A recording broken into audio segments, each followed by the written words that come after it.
On this episode of the Total Survey Design Podcast, I examine an episode of the Joe Rogan Experience podcast, number 2219, which aired on October 25th, 2024, where he discusses survey sampling with President Donald Trump.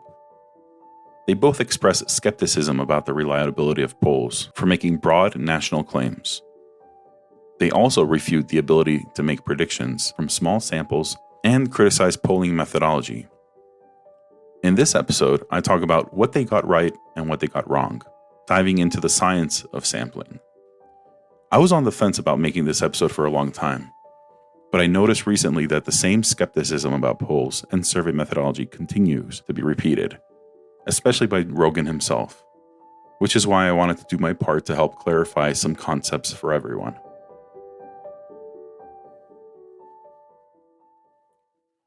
Now, whatever you think of Joe Rogan and his podcast, it is important to acknowledge his large reach and the influence that it carries.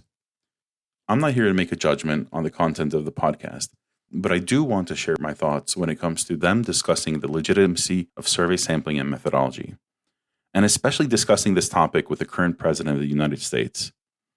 I find it particularly important to clear up some misunderstandings for some potential listeners, so that we can all be better informed about surveys and their uses. Trump and Rogan's conversation is about 3 hours long, but the relevant part of their conversation is around the 1 hour and 16-minute mark of the full episode. I have prepared 3 short clips so that you can hear exactly what the two talk about before I go into my own deep dive into what they got right and what they got wrong. And I want to clarify a point about the terminology I use in this episode. I was once confused as to what the difference was between polls and a survey. And while there are many definitions, the one that I will use is that the poll is a flavor of a survey used for things like tracking candidate support. In other words, polls use many aspects of survey methods that have been discussed in this podcast before, but since polls have a quick turnaround, they're usually not as methodologically rigorous as, say, academic surveys. So, polls are a type of survey, which is why I may sometimes use the words interchangeably. I also want to quickly acknowledge happyscribe.com, which is where I was able to find transcripts for the Joe Rogan Experience episode. Let's dive into each clip. Like the whole poll thing is very bizarre for most people because most people don't answer polls. So they read the polls. And they're Were like, you who's ever getting called polled? I've from never a been poll? polled. I was If I never did, I'd called. hang up. I was never called by a poll system. If I did, I wouldn't answer. I'm busy. You know how polls are done? I'm going to get myself Please. in trouble. But so I really don't believe too much in them. The first clip discusses sampling methodology, or the process of how pollsters literally reach their respondents for their polls. Historically, polls were conducted over landlines. Some newer organizations, like the company Survey 360, conduct polls via text messages, for example. Since polls need quick turnarounds, sometimes a matter of days, they typically avoid slower data collection methods like mail surveys.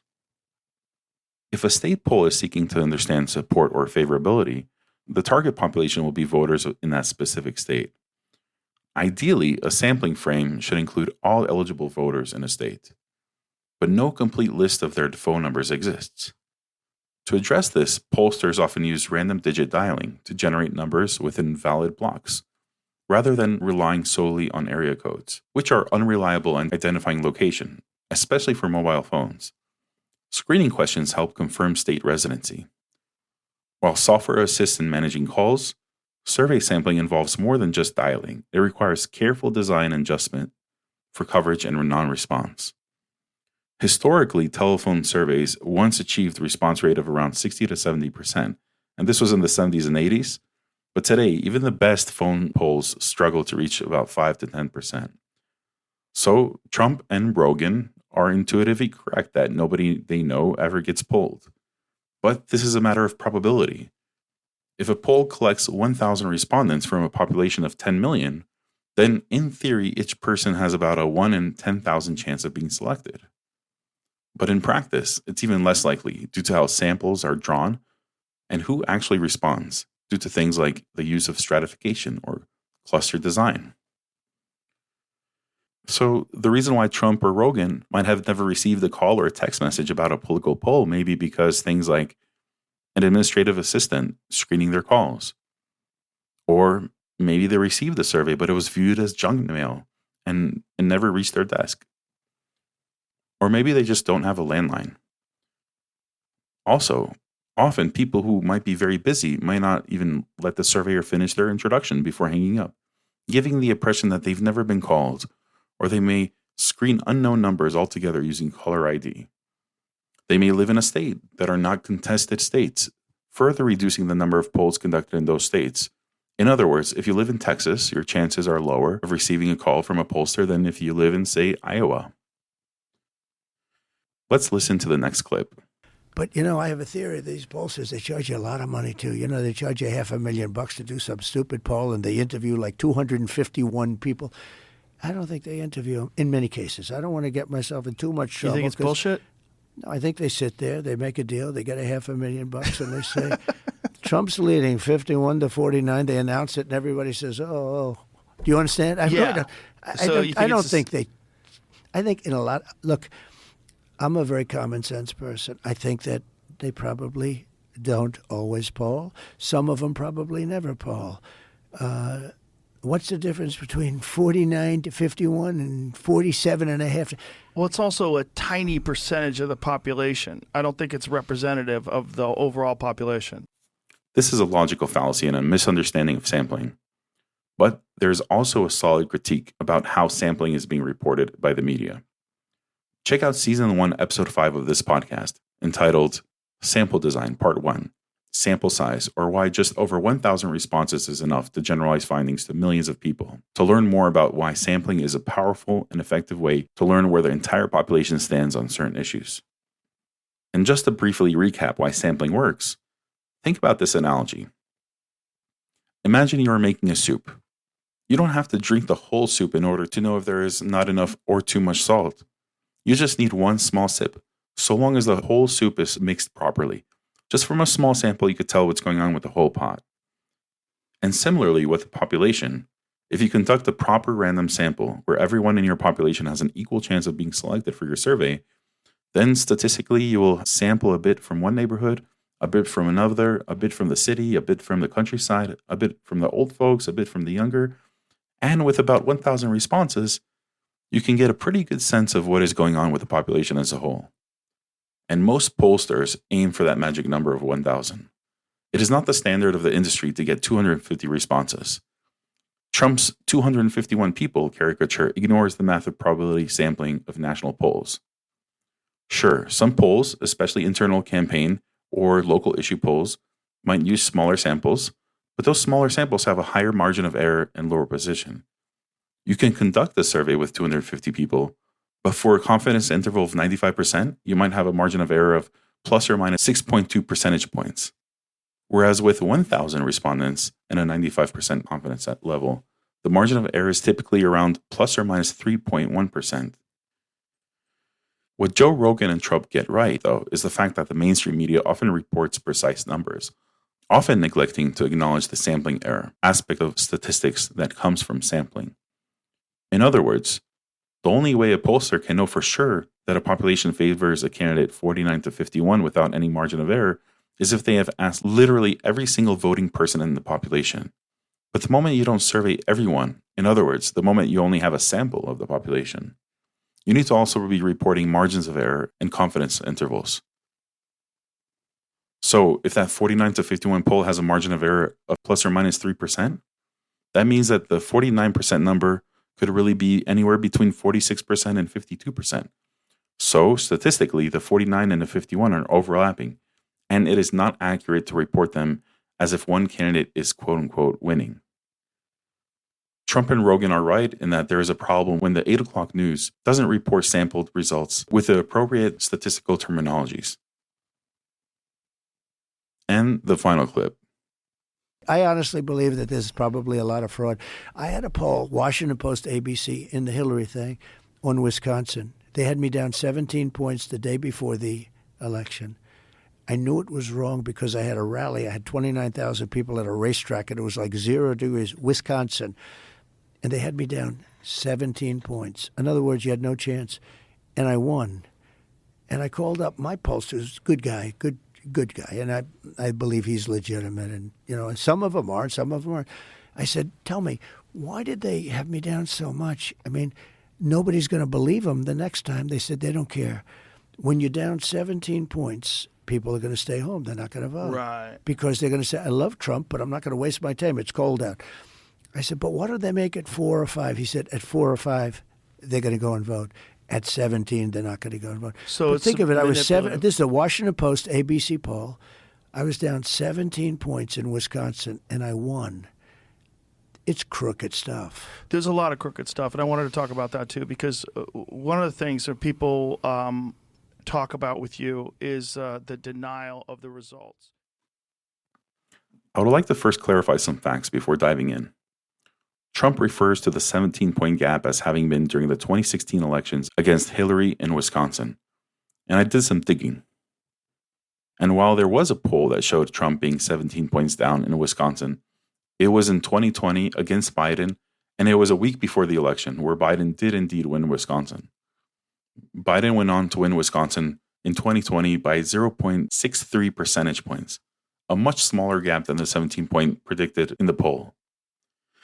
Although it should be noted that this poll was widely seen as an outlier, even at the time before the election. So it is not honest to keep on bringing up this one poll showing such a terrible prediction.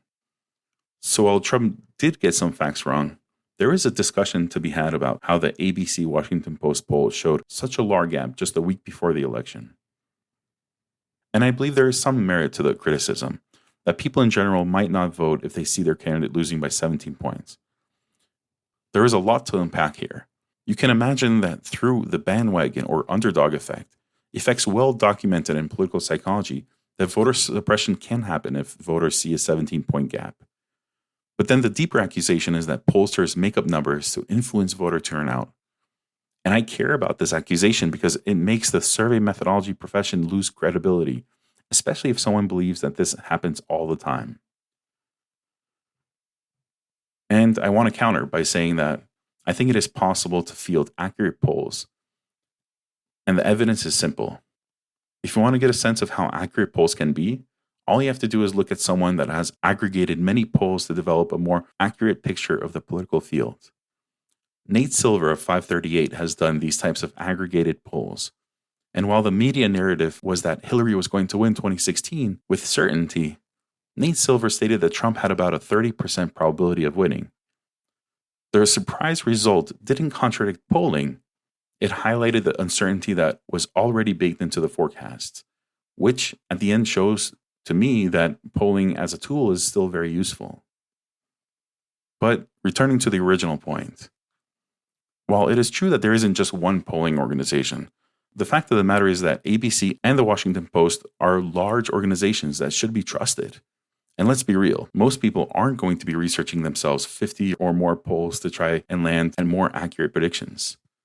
Yet the failings of ABC and the Washington Post to show such a widely inaccurate prediction is not a testament to survey methodology itself. Given that there were dozens of more accurate polls, it is more so a testament to the failings of ABC and the Washington Post.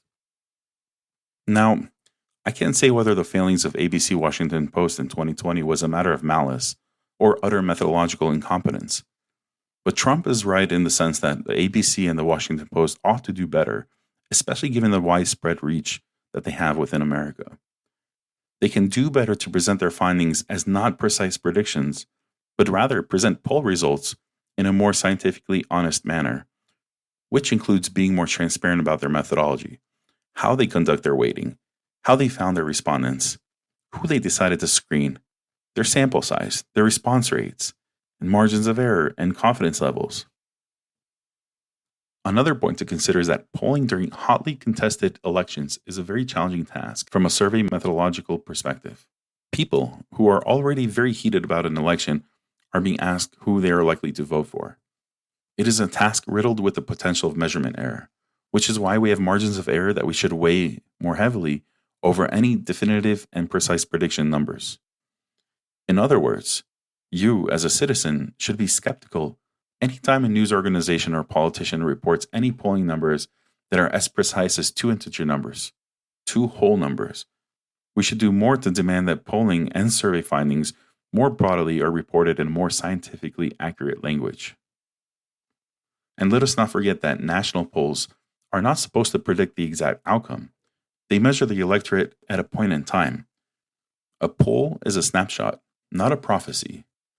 When high-quality poll averages show Clinton leading by 3 to 4 percentage points nationally in 2016, she actually won the popular vote by 2.1%, which is well within the margin of error.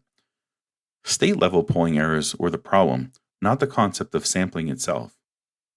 So, Trump and Rogan are right to be skeptical of bad or biasing polling, and they correctly identify real flaws such as potential issues with dwindling non-response rates, data manipulation, and failing to properly present poll findings accurately.